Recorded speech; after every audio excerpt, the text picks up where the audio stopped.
Terkait target retribusi pasar di Kota Palembang, pihak PD Pasar Palembang Jaya optimis dapat menaikkan target di tahun 2020 menjadi sekitar 12 miliar rupiah.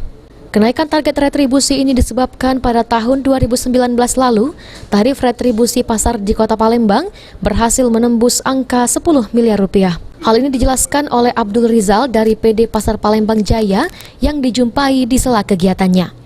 Ia menambahkan selain karena pada tahun 2019 lalu, tarif retribusi pasar di Kota Palembang berhasil menembus angka 10 miliar rupiah, kenaikan target retribusi pasar di tahun 2020 ini juga disebabkan kembalinya dua pasar ke bawah pengelolaan PD Pasar Palembang Jaya, yakni Pasar 16 Ilir dan Pasar Kuto.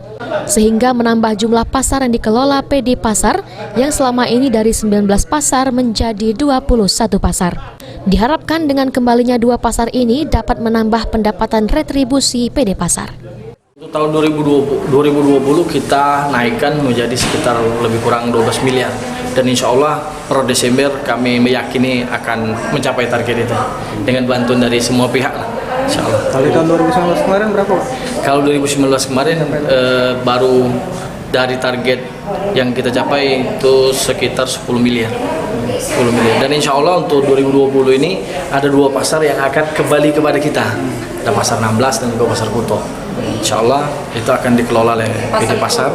Dan insya Allah itu akan menambah pendapatan PD Pasar dan insya Allah PAD menjadi target kita akan tercapai. Heru Wahyudi, PAL TV.